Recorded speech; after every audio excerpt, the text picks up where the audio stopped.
SPM YouTube চ্যানেলে সবাইকে স্বাগত। আজকের টপিক রয়েছে ডাব্লিউবিএসএসসি গ্রুপ সি এবং গ্রুপ ডির নতুন সিলেবাস অনুযায়ী ভারতের সংবিধানের পার্ট 2 বাছাই করে আমাদের 100টি প্রশ্ন রয়েছে, যেগুলো খুবই গুরুত্বপূর্ণ পরীক্ষায় আসার মতো গ্রহণযোগ্য প্রশ্ন। এবং দেখো, আমরা আগের পার্টটা করেছি এবং এই দুটি পার্ট করলেই আমরা যথেষ্ট আমাদের পরীক্ষায় যে সমস্ত প্রশ্ন আসবে সেগুলোর মধ্যে অবশ্যই তোমরা কমন পেয়ে যাবে। তো চলো শুরু করা যাক। তার আগে শুরু করার আগে বলি, যারা এই চ্যানেলে ফার্স্ট টাইম ভিজিট করছেন তারা অবশ্যই চ্যানেলটিকে সাবস্ক্রাইব করে বেল আইকনকে প্রেস করে রাখবেন পরবর্তী আপডেট পাওয়ার জন্য। আর যারা ফ্রি পিডিএফ নিতে চাও তারা কিন্তু অবশ্যই আমাদের টেলিগ্রাম গ্রুপের লিঙ্ক দেওয়া থাকবে ডেসক্রিপশন বক্সে, জয়েন হতে পারো। দেখো, প্রথম প্রশ্ন কি রয়েছে, ভারতের ফেডারেল ব্যবস্থার ভিত্তি কী? তাহলে ফেডারেল ব্যবস্থার ভিত্তি কী হচ্ছে, একক সরকার না দ্বৈত সরকার ব্যবস্থা, না সামরিক শাসন, না প্রেসিডেন্সিয়াল শাসন? তাহলে সঠিক উত্তর হবে আমাদের কি দ্বৈত সরকার ব্যবস্থা রয়েছে আমাদের এই ফেডারেল ব্যবস্থার ভিত্তি হিসাবে। পরবর্তী প্রশ্ন করেছি, কেন্দ্র রাজ্যের ক্ষমতা বন্টন করা রয়েছে পঞ্চম তফসিলিতে, ষষ্ঠ তফসিলিতে, না সপ্তম না দশম তফসিলিতে? সঠিক উত্তর হবে সপ্তম তফসিলিতে কিন্তু কেন্দ্র রাজ্যের ক্ষমতা বন্টন করা রয়েছে। পরবর্তী প্রশ্ন কি রয়েছে, দেখো, কেন্দ্র তালিকার বিষয়ের সংখ্যা কয়টি রয়েছে? 67টি। সঠিক উত্তর হবে অপশান নাম্বার বি 67। 67। বিষয়ের সংখ্যা রয়েছে 97টি। অপশান নাম্বার বি হচ্ছে সঠিক উত্তর। নেক্সট পরবর্তী প্রশ্ন কি রয়েছে, রাজ্য তালিকায় বিষয়ের সংখ্যা কি রয়েছে? 66টি। দেখো, আমাদের আমি বলছি এখানে আমাদের যে 100টা প্রশ্ন রয়েছে সেগুলো কিন্তু আমরা খুব তাড়াতাড়ি অর্থাৎ র্যাপিডের মতো যাব, অর্থাৎ তাড়াতাড়ি শেষ করার চেষ্টা করব 10 থেকে 15 মিনিটের মধ্যে, ঠিক আছে? পরবর্তী প্রশ্ন কি রয়েছে, দেখো, সমবায় তালিকার বিষয়ের সংখ্যা কি রয়েছে? সমবায় তালিকায় বিষয়ের সংখ্যা রয়েছে মোট 47টি। অপশন নাম্বার এ হচ্ছে সঠিক উত্তর। অবশিষ্ট ক্ষমতা কার হাতে থাকে? অবশিষ্ট ক্ষমতা কিন্তু আমাদের কেন্দ্রের হাতে থাকে। নেক্সট পরবর্তী প্রশ্ন, অবশিষ্ট ক্ষমতার ধারণা নেওয়া হয়েছে কোথা থেকে? ধারণা নেওয়া হয়েছে কিন্তু কানাডা থেকে। অপশন নাম্বার বি হচ্ছে সঠিক উত্তর। নেক্সট দেখো, রাজ্যপাল নিয়োগ করেন কে? রাজ্যপাল নিয়োগ করেন কিন্তু আমাদের রাষ্ট্রপতি, ঠিক আছে? রাজ্যপাল নিয়োগ করেন কে? রাষ্ট্রপতি। রাজ্যপালের মেয়াদ কত বছর? রাজ্যপালের মেয়াদ কিন্তু আমাদের 5 বছর। 5 বছর, এটা আমার কনফিউজ রয়েছে, 6 বছর হতে পারে সম্ভবত। এটা কিন্তু রাজ্যপালের মেয়াদ হবে কিন্তু 5 বছরে। সঠিক উত্তর হবে option number B. Option number B হচ্ছে কিন্তু সঠিক উত্তর, যে আমাদের রাজ্যপালের মেয়াদ কিন্তু 5 বছরের জন্যই থাকে। অপশান নাম্বার বি হচ্ছে সঠিক উত্তর। রাজ্যের প্রকৃত শাসন ক্ষমতা থাকে কার হাতে? রাজ্যপালের হাতে, মুখ্যমন্ত্রীর হাতে, না রাষ্ট্রপতি, না স্পিকারের হাতে? সঠিক উত্তর হবে আমাদের মুখ্যমন্ত্রীর হাতে। প্রকৃত শাসন ক্ষমতা থাকে কিন্তু মুখ্যমন্ত্রীর হাতে। রাজ্যের আইনসভা হতে পারে এককক্ষ, দ্বিকক্ষ, উভয়কক্ষ, মানে এককক্ষ দ্বিকক্ষ উভয়ই, না কোনোটিই না? সঠিক উত্তর হবে আমাদের এককক্ষ এবং দুকক্ষ উভয়ই কিন্তু হতে পারে। পরবর্তী প্রশ্ন কি রয়েছে, বিধানসভার সদস্যদের মেয়াদ কত বছরের জন্য থাকে? এটাও কিন্তু আমাদের কিন্তু 5 বছরের জন্য থাকে। অপশন নাম্বার বি হচ্ছে সঠিক উত্তর। বিধান পরিষদের মেয়াদ কত? বিধান পরিষদের মেয়াদ হচ্ছে কিন্তু আমাদের 6 বছর। অপশন নাম্বার সি হচ্ছে সঠিক উত্তর। পরবর্তী প্রশ্ন কি রয়েছে, দেখো, রাজ্যের সাংবিধানিক প্রধান কে? মুখ্যমন্ত্রী, রাজ্যপাল, স্পিকার, না প্রধান বিচারপতি? সঠিক উত্তর হবে অপশন নাম্বার বি, রাজ্যপাল কিন্তু আমাদের সাংবিধানিক প্রধান, এবং দায়িত্ব কিন্তু আমাদের সবচেয়ে বেশি দায়িত্ব থাকে কিন্তু মুখ্যমন্ত্রীর হাতেই, ঠিক আছে? নেক্সট পরবর্তী প্রশ্ন কি থাকে, রাজ্যপাল শপথ নেয় কার কাছে? রাজ্যপাল শপথ নেয় রাষ্ট্রপতির কাছে, প্রধান বিচারপতির কাছে, নাকি হাইকোর্টের প্রধান বিচারপতির ক্ষেত্রে? রাজ্যপাল কিন্তু আমাদের শপথ গ্রহণ করতে পারে, শপথ নেয় হচ্ছে আমাদের হাইকোর্টের প্রধান বিচারপতির ক্ষেত্রে রাজ্যপাল কিন্তু শপথ গ্রহণ করেন। রাজ্যের বাজেট পেশ করেন কি? রাজ্যের বাজেট পেশ করেন আমাদের অর্থমন্ত্রী, ঠিক আছে?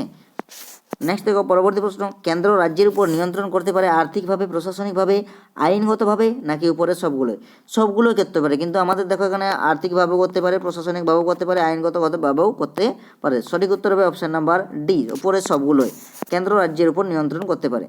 রাজ্যের অধ্যাদেশ জারি করার ক্ষমতা আছে কত নম্বর অনুচ্ছেদে বা কত নম্বর আর্টিকেলের মধ্যে? এটা কিন্তু আছে আমাদের অপশান নাম্বার বি, 213 নম্বর অনুচ্ছেদের মধ্যে রয়েছে রাজ্যপালের অধ্যাদেশ জারি করতে। রাজ্যের জরুরি অবস্থা, এটা আমাদের রাজ্যের হবে। রাজ্যের জরুরি অবস্থা সম্পর্কিত ধারা রয়েছে আমাদের কি? রাজ্যের জরুরি অবস্থা হচ্ছে কিন্তু আমাদের অপশান নাম্বার বি, 356। নেক্সট পরবর্তী প্রশ্ন কী রয়েছে, দেখো, কেন্দ্র রাজ্যের বিরোধ মীমাংসা করে সংসদ, রাষ্ট্রপতি, সুপ্রিম কোর্ট, না হাইকোর্ট? হাইকোর্ট আমাদের কিন্তু সমস্ত যে বিরোধ মীমাংসা করতে পারে কিন্তু আমাদের সর্বোচ্চ আমাদের যেটা রয়েছে সুপ্রিম কোর্ট। প্রথম সংবিধান সংশোধনী হয় কখন? আমাদের সংশোধনী হয় আমাদের সংবিধান সংশোধন হয় কিন্তু আমাদের 1951-তে। অপশান নাম্বার বি হচ্ছে সঠিক উত্তর। প্রথম সংশোধনীর মূল উদ্দেশ্য হচ্ছে সামাজিক ন্যায় প্রতিষ্ঠা, মৌলিক অধিকার কমানো, না জরুরি অবস্থা, না নির্বাচন ব্যবস্থা। এটা হবে অপশন নাম্বার বি, সামাজিক ন্যায় প্রতিষ্ঠা।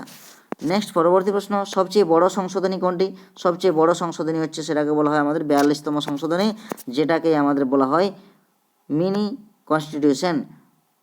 পরে দেখো কি রয়েছে, 42তম সংশোধনীকে বলা হয় ক্ষুদ্র সংশোধনী, মিনি সংবিধান, মেগা সংশোধনী, মিনি কনস্টিটিউশন। তাহলে সঠিক উত্তর হবে অপশন নাম্বার ডি, মিনি সংবিধান বা মিনি কনস্টিটিউশন বলা হয় এই 42তম সংশোধনীকে। মৌলিক কর্তব্য যোগ করা হয়েছে কততম সংশোধনীতে? 42তম। তাহলে মৌলিক কর্তব্য যোগ করা হয়েছে 42তম সংশোধনের মাধ্যমে। পঞ্চায়েত ব্যবস্থা শক্তিশালী হয় কততম? 73তম সংশোধনীর মাধ্যমে আমাদের পঞ্চায়েত ব্যবস্থা শক্তিশালী হয় 73তম সংশোধনীর মাধ্যমে। পরবর্তী প্রশ্ন কী রয়েছে দেখো, পৌরসভা সংক্রান্ত সংশোধনী হচ্ছে কি? সেটা হচ্ছে 74তম সংশোধনীতে, পৌরসভা সংক্রান্ত সংশোধনীতে আমাদের হয়েছে। তারপর কত রয়েছে, দশম তফসিল সম্পর্কিত কিসের সাথে? এটা কিন্তু সম্পর্কিত দল ত্যাগ বিরোধী আইনের ক্ষেত্রে দশম তফসিল সম্পর্কিত। নবম তফসিল যোগ করা হয় কোথায়? মানে প্রথম সংশোধনীতে 42, 44 না 52? সঠিক উত্তর হবে আমাদের প্রথম, অর্থাৎ প্রথম সংশোধনীতে নবম তফসিল কিন্তু যুক্ত করা হয়। নবম তফসিলের উদ্দেশ্য কি? উদ্দেশ্য হচ্ছে বিচারিক পরিচালনা থেকে আইন রক্ষা করা। অপশান নাম্বার বি কিন্তু সঠিক উত্তর। নেক্সট পরবর্তী প্রশ্ন কী রয়েছে দেখো, সংবিধানে তফসিলের সংখ্যা কত? সংবিধানে বর্তমানে তফসিলের সংখ্যা 12টি। যখন প্রথম অবস্থায় ছিল তখন কিন্তু আমাদের কত ছিল? 8টি ছিল। পরবর্তী প্রশ্ন কী রয়েছে, একাদশ তফসিলি সম্পর্কিত কি? একাদশ তফসিলেতে কিন্তু বর্ণনা রয়েছে আমাদের কিন্তু কি? পঞ্চায়েত ব্যবস্থা। সঠিক উত্তর হবে অপশান নাম্বার এ। নেক্সট দ্বাদশ তফসিলি সম্পর্কিত কিসের সাথে? পঞ্চায়েত, পৌরসভা, না কেন্দ্র তালিকা, না রাজ্য তালিকা? সঠিক উত্তর হবে অপশান নাম্বার বি, পৌরসভা সঙ্গে কিন্তু আমাদের সম্পর্কিত। অপশান নাম্বার বি সঠিক উত্তর। নেক্সট দেখো, ভাষা সংক্রান্ত তফসিল কোথায়? আমাদের অষ্টম তফসিলিতে ভাষা কিন্তু রয়েছে, 22টি ভাষার কথা বলা রয়েছে। নেক্সট দেখো পরবর্তী প্রশ্ন কী রয়েছে, পরবর্তী প্রশ্ন রয়েছে অষ্টম তফসিলিতে ভাষার সংখ্যা কয়টি? তাহলে ভাষার সংখ্যা রয়েছে আমাদের কিন্তু 22টি। পরবর্তী প্রশ্ন কী রয়েছে, সংবিধান সংশোধনের প্রস্তাব আনা যায় শুধু লোকসভায়, শুধু রাজ্যসভায়, না উভয় কক্ষে? এটা হবে কিন্তু উভয় কক্ষে। অপশান নাম্বার সি হবে সঠিক উত্তর, উভয় কক্ষে কিন্তু আনা যায়। সংবিধান সংশোধনে রাষ্ট্রপতির ভূমিকা কি? রাষ্ট্রপতি ভেটো দিতে পারেন, অনুমোদন দিতে পারেন, প্রত্যাখ্যান করতে পারেন, না পুনর্বিবেচনা করতে পারেন? সংবিধান সংশোধনে রাষ্ট্রপতির ভূমিকা হচ্ছে অনুমোদন দিতেই হয়, যেটা হচ্ছে অপশান নাম্বার বি। সাধারণ সংখ্যাগরিষ্ঠতায় সংশোধন হয় কি? মৌলিক অধিকার, রাষ্ট্রপতির ক্ষমতা, রাজ্যের নাম পরিবর্তন, না জরুরি অবস্থা? সেটি হবে আমাদের অপশান নাম্বার সি, রাজ্যের নাম পরিবর্তন। পরবর্তী প্রশ্ন রয়েছে দেখো, বিশেষ সংখ্যাগরিষ্ঠতা লাগে সাধারণ আইনে, সংবিধান সংশোধনে, অধ্যাদেশে, না বাজেটে? কোথায় বিশেষ আমাদের সংখ্যাগরিষ্ঠতা লাগে? এটা কিন্তু লাগে সংবিধান সংশোধনের মধ্যে আমাদের কি বিশেষ সংখ্যাগরিষ্ঠতা লাগে। নেক্সট দেখো পরবর্তী প্রশ্ন কী রয়েছে, রাজ্যের অনুমোদন লাগে সব সংশোধনীতে ফেডারেল কাঠামো বদলালে, সাধারণ আইনে, না বাজেটে? তো সঠিক উত্তর হবে অপশান নাম্বার বি, ফেডারেল কাঠামো বদলালে। বিচারিক পর্যালোচনার ধারণা সেটা কোথা থেকে নেওয়া হয়েছে? আমাদের আমেরিকা। অপশান নাম্বার বি হচ্ছে সঠিক উত্তর। হাইকোর্টের প্রধান বিচারপতি নিয়োগ করেন কিন্তু আমাদের রাষ্ট্রপতি। অপশান নাম্বার সি হবে সঠিক উত্তর। নেক্সট দেখো পরবর্তী প্রশ্ন কী রয়েছে, হাইকোর্টের বিচারক সংখ্যা নির্ধারণ করে কে? সংসদ, রাষ্ট্রপতি, রাজ্যপাল, না সুপ্রিম কোর্ট? এটা কিন্তু আমাদের কি হাইকোর্টের বিচারক সংখ্যা নির্ধারণ করে কিন্তু আমাদের সংসদ। নেক্সট দেখো কী রয়েছে, লোক আদালতের উদ্দেশ্য কি? লোক আদালতের উদ্দেশ্য হচ্ছে দ্রুত এবং সহজ বিচার। লোক আদালতের এটি হচ্ছে কিন্তু উদ্দেশ্য। সুপ্রিম কোর্টের মূল বিচার ক্ষমতা কার হাতে? মূল বিচার ক্ষমতা ফৌজদারি, দেওয়ানি, না সংবিধান সংক্রান্ত বিরোধ, না শ্রম আইন? এটা হচ্ছে মূল বিচার ক্ষমতা রয়েছে আমাদের সংবিধান সংক্রান্ত যে বিরোধ, সেটা কিন্তু আমাদের মূল বিচার ক্ষমতা। নির্বাচন কমিশন একটি রাজনৈতিক সংস্থা, সাংবিধানিক সংস্থা, বিচারক সংস্থা বা বিচারিক সংস্থা, না প্রশাসনিক সংস্থা? তো সঠিক উত্তর হবে অপশান নাম্বার বি, সাংবিধানিক একটি সংস্থা। পরবর্তী প্রশ্ন, নির্বাচন কমিশনের মেয়াদ কত বছর? নির্বাচন কমিশনের কিন্তু মেয়াদ হচ্ছে কিন্তু 6 বছর। একজন মুখ্য নির্বাচন কমিশনার থাকে এবং 2জন সহ নির্বাচন কমিশনার থাকেন। নির্বাচন কমিশনারের অপসারণ পদ্ধতি কি? সাধারণ কর্মচারীদের মতো, সুপ্রিম কোর্টের বিচারকদের মতো, মন্ত্রীর মতো, না রাজ্যপালের মতো? এটা কিন্তু নির্বাচন কমিশনের অপসারণ পদ্ধতি সুপ্রিম কোর্টের বিচারকরা যেমনভাবে অপসারণ হয় সেরকম একই রকমভাবে ওদের মতোই। ভোটাধিকার দেওয়া হয়েছে কোন অনুচ্ছেদে? ভোটাধিকার দেওয়া রয়েছে আমাদের অনুচ্ছেদ 326 বা আর্টিকেল 326। গোপন ব্যালটের ব্যবস্থা কিসের মধ্যে পড়ে, কোন অধিকারের মধ্যে পড়ে? মৌলিক অধিকার, আইনি অধিকার, প্রাকৃতিক অধিকার না রাজনৈতিক অধিকার? এটা গোপন ব্যালট ব্যবস্থা কিন্তু আমাদের কি আইনি অধিকারের মধ্যে পড়ে। অপশন নাম্বার বি হচ্ছে সঠিক উত্তর। নেক্সট পরবর্তী প্রশ্ন কি রয়েছে দেখো, ভারতের হিসেব নিরীক্ষক কে? সেটা হচ্ছে কিন্তু ক্যাগ। অপশন নাম্বার বি হচ্ছে সঠিক উত্তর, ক্যাগ। নেক্সট দেখো কি হচ্ছে, ক্যাগ নিয়োগ করেন কে? ক্যাগ নিয়োগ করেন কি হচ্ছে আমাদের কিন্তু ক্যাগ নিয়োগ করেন রাষ্ট্রপতি। ক্যাগ এর রিপোর্ট জমা পড়ে প্রধানমন্ত্রীর কাছে, সংসদের কাছে, রাষ্ট্রপতির কাছে না সুপ্রিম কোর্টের কাছে? ক্যাগের রিপোর্ট কিন্তু জমা পড়ে সংসদের কাছে আমাদের ক্যাগের রিপোর্ট জমা পড়ে। ইউপিএসসি একটি বিচারিক সংস্থা, সাংবিধানিক সংস্থা, আইনসভা না মন্ত্রণালয়? এটা কিন্তু একটা আমাদের সাংবিধানিক সংস্থা হচ্ছে আমাদের ইউপিএসসি।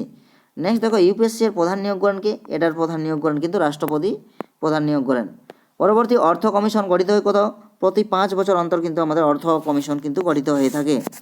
নেক্সট দেখো পরবর্তী প্রশ্ন কি রয়েছে, অর্থ কমিশন সম্পর্কিত অনুচ্ছেদ কোনটি? অর্থ কমিশন সম্পর্কিত অনুচ্ছেদ হচ্ছে কিন্তু 280। পরবর্তী প্রশ্ন, জাতীয় মানবাধিকার কমিশন একটা কি সংস্থা? এটা কিন্তু একটা আইনগত সংস্থা। অপশন নাম্বার বি সঠিক উত্তর। পরবর্তী প্রশ্ন, আরবিআই একটি কি সংস্থা? সাংবিধানিক সংস্থা, আইনগত সংস্থা, বিচারক সংস্থা না রাজনৈতিক সংস্থা? এটা কিন্তু একটা আরবিআই একটি হচ্ছে আইনগত সংস্থা। অপশন নাম্বার বি হচ্ছে সঠিক উত্তর। আরবিআই প্রতিষ্ঠা হয় কত খ্রিস্টাব্দে? 1935 খ্রিস্টাব্দে কিন্তু আরবিআই প্রতিষ্ঠা হয়। ভারতের জাতীয় পতাকার অনুপাত কত? এরপর যে প্রশ্নগুলো আছে এগুলো কিন্তু খুবই বারবার আসে আমাদের পরীক্ষার মধ্যে। ভারতের জাতীয় পতাকার অনুপাত কত? এটা কিন্তু হচ্ছে আমাদের 3:2, অর্থাৎ দৈর্ঘ্যে 3 এবং প্রস্থে 2।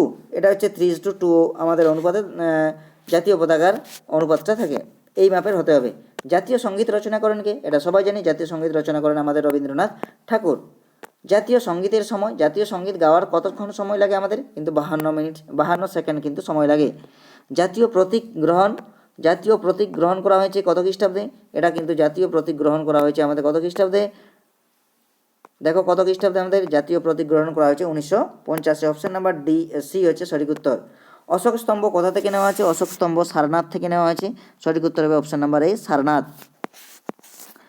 সংবিধানের প্রথম সভা কোনটা কখন হয়েছিল? 1946-এর 9 ডিসেম্বর কিন্তু হয়েছিল। সংবিধানের প্রণয়নে সময় লেগেছিল কতদিন? 2 বছর 11 মাস 18 দিন। সংবিধান প্রণয়নে বা সংবিধান তৈরি করার জন্য আমাদের সময় লেগেছিল। সংবিধান সভার সদস্য সংখ্যা হচ্ছে 389। নেক্সট পরবর্তী প্রশ্ন, সংবিধান সভার শেষ অধিবেশন কখন হয়? 24শে জানুয়ারি 1950। অপশন নাম্বার হচ্ছে বি হচ্ছে সঠিক উত্তর। পরবর্তী প্রশ্ন, সংবিধান দিবস পালন শুরু হয় কবে থেকে? 2015 থেকে কিন্তু আমাদের সংবিধান দিবস পালন করা শুরু হয়। পরবর্তী প্রশ্ন কি হচ্ছে, ভারতের প্রজাতন্ত্র দিবস কবে? প্রজাতন্ত্র দিবস কিন্তু আমাদের পালন করা হয় 26শে জানুয়ারি। নেক্সট দেখো পরবর্তী প্রশ্ন, সংবিধানের আত্মা কাকে বলা হয়? সংবিধানের আত্মা বলা হয় আমাদের কিন্তু প্রস্তাবনাকে। ধর্মনিরপেক্ষ রাষ্ট্র মানে কি? ধর্মনিরপেক্ষ রাষ্ট্র মানে হচ্ছে ধর্মবিরোধী রাষ্ট্রধর্ম সব ধর্মের প্রতি সমান আচরণ না এক ধর্ম প্রাধান্য? এটা কিন্তু আমাদের ধর্মনিরপেক্ষ মানে সব ধর্মের প্রতি সমান আচরণ, সেটাই কিন্তু হচ্ছে ধর্মনিরপেক্ষ। ভারতের নাগরিকত্বর একক কারণ ফেডারেল কাঠামো, একক কাঠামো না একক নাগরিকত্ব ব্যবস্থা? এটা কিন্তু আমাদের হচ্ছে অপশন নাম্বার ডি, একক নাগরিকত্ব ব্যবস্থা। পরবর্তী প্রশ্ন কি রয়েছে, সংবিধানের রক্ষক কাকে বলা হয়? সংসদ, রাষ্ট্রপতি, সুপ্রিম কোর্ট না প্রধানমন্ত্রী? এটা হচ্ছে কিন্তু অপশন নাম্বার সি, সুপ্রিম কোর্টকে। সংবিধানের ব্যাখ্যাকর কাকে বলা হয়? সংসদ, সুপ্রিম কোর্ট, নির্বাচন কমিশন না রাষ্ট্রপতি? এটা বলা হয় আমাদের কিন্তু সুপ্রিম কোর্টকে। সংবিধানের ব্যাখ্যাকর বলা হয় আমাদের সুপ্রিম কোর্টকে। সংবিধান অনুযায়ী সর্বোচ্চ আইন কাকে? সংবিধান অনুযায়ী সর্বোচ্চ আইন হচ্ছে কিন্তু সংবিধান। অপশন নাম্বার সি হচ্ছে সঠিক উত্তর। ভারতের শাসন ব্যবস্থা কি? বা শাসন ব্যবস্থা কিন্তু একটা হচ্ছে সংসদীয় শাসন ব্যবস্থা। সংসদীয় শাসনের মূল বৈশিষ্ট্য কি? ক্ষমতার পৃথকীকরণ, যৌথ দায়িত্ব, একক নির্বাহী না বিচারিক শাসন? এটা কিন্তু হচ্ছে আমাদের যৌথ দায়িত্ব। সংসদীয় শাসনের মূল বৈশিষ্ট্য হচ্ছে কিন্তু যৌথ দায়িত্ব। ভারতীয় সংবিধান অনুযায়ী সার্বভৌমত্বের উৎস কি? এটা কিন্তু হচ্ছে জনগণ। সার্বভৌমত্বের উৎস হিসাবে কাকে ধরা হয়? জনগণকে ধরা হয়। সেকুলার স্টেটের কথার অর্থ কি? সেকুলার হচ্ছে সব ধর্মের প্রতি, যেটা ধর্মনিরপেক্ষ যেটা বলি সব ধর্মের প্রতি সমান দৃষ্টিভঙ্গি, সেটা হচ্ছে সেকুলার স্টেট। ভারতীয় সংবিধানের প্রস্তাবে কয়টি আদর্শ আছে বা আইডিয়ালস আছে? 6টি আইডিয়ালস বা আদর্শ রয়েছে। ভারতীয় সংবিধানে জাস্টিস শব্দটি বোঝায়, জাস্টিস শব্দটি কি? সামাজিক, অর্থনৈতিক এবং রাজনৈতিক, এই শব্দগুলোকে বোঝায় যে জাস্টিস সামাজিক, অর্থনৈতিক এবং রাজনৈতিক। অপশন নাম্বার ডি হচ্ছে সঠিক উত্তর। মৌলিক অধিকার মূলত কি প্রযোজ্য কথায়? মৌলিক অধিকার মূলত প্রযোজ্য শুধু নাগরিকদের জন্য, সব মানুষের জন্য, শুধু বিদেশিদের জন্য, শুধু সরকারি কর্মচারীদের জন্য। তাহলে এই মৌলিক অধিকার কিন্তু সবার জন্য, অর্থাৎ আমাদের শুধু নাগরিকদের জন্য। আচ্ছা, মৌলিক অধিকার শুধু নাগরিকদের জন্য, কিন্তু আমাদের মূলত বিদেশিদের জন্য নয়। ঠিক আছে, নেক্সট দেখো পরবর্তী প্রশ্ন, কোন মৌলিক অধিকার বিদেশিদের দেওয়া হয়? বিদেশিদের দেওয়া হয় জীবন এবং ব্যক্তিগত স্বাধীনতার অধিকারটা কিন্তু আমাদের বিদেশিদেরও কিন্তু দেওয়া হয়। নেক্সট পরবর্তী প্রশ্ন, মৌলিক অধিকার স্থগিত হয় না। মৌলিক অধিকার স্থগিত হয় না কখন? অনুচ্ছেদ 21 এবং 21 ক্ষেত্রে কিন্তু অধিকার স্থগিত হয় না। ভারতীয় সংবিধানে লিবার্টি বলতে বোঝায়, লিবার্টি বলতে কি বোঝায়? লিবার্টি হচ্ছে স্বাধীনতা, অর্থাৎ ধর্মীয় স্বাধীনতা, চিন্তা মত প্রকাশ, বিশ্বাসের স্বাধীনতা, মর্যাদার স্বাধীনতা, এগুলো কিন্তু সবই স্বাধীনতা বলতে সব স্বাধীনতাই বলা রয়েছে। তাহলে অপশান নাম্বার হচ্ছে ডি হচ্ছে সঠিক উত্তর, সবগুলোই। নেক্সট দেখো পরবর্তী প্রশ্ন, ইকুয়ালিটি বিফোর ল নেওয়া হয়েছে কোন দেশ থেকে? সেটা নেওয়া হয়েছে আমাদের কোথা থেকে? ব্রিটেন থেকে কিন্তু আমাদের নেওয়া হয়েছে। অপশান নাম্বার বি হচ্ছে সঠিক উত্তর। নেক্সট দেখো পরবর্তী প্রশ্ন কি রয়েছে, ইকুয়াল প্রোটেকশন অফ ল নেওয়া হয়েছে কোথা থেকে? এটা কিন্তু নেওয়া হয়েছে আমেরিকা থেকে। অপশান নাম্বার বি সঠিক উত্তর। পরবর্তী প্রশ্ন, ভারতের সংবিধানে ফেডারেল শব্দটি আছে নেই? সংশোধনের যোগ্য হচ্ছে, প্রস্তাবনা আছে, এটা কিন্তু নেই। অপশান নাম্বার বি হচ্ছে সঠিক উত্তর। ভারতীয় রাজনৈতিক ব্যবস্থা একটা হচ্ছে সংসদীয় ব্যবস্থা। অপশান নাম্বার বি সঠিক উত্তর। পরবর্তী প্রশ্ন কি রয়েছে দেখো, সংবিধান সভায় স্থায়ী সভাপতি ছিলেন?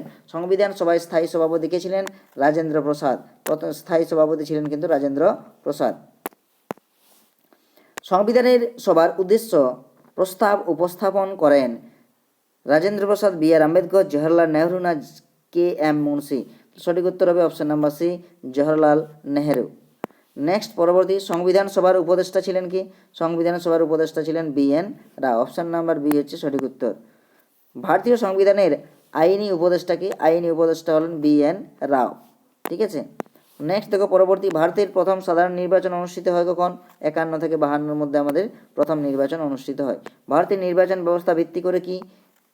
প্রথম পাস্ট দ্য পোস্ট ব্যবস্থা, এটা হচ্ছে নির্বাচন ব্যবস্থার ভিত্তি। লোকসভার সদস্য যোগ্যতা নির্ধারণ করে কি? সংসদের আইন দ্বারা। ঠিক আছে, লোকসভা সদস্যদের যোগ্যতা। অফিসিয়াল ল্যাঙ্গুয়েজ আলোচনা করা হয়েছে কোথায়? আমাদের অফিসিয়াল ল্যাঙ্গুয়েজ কথা আলোচনা করা রয়েছে আমাদের কোথায়? আমাদের অপশান নাম্বার সি হচ্ছে অংশ।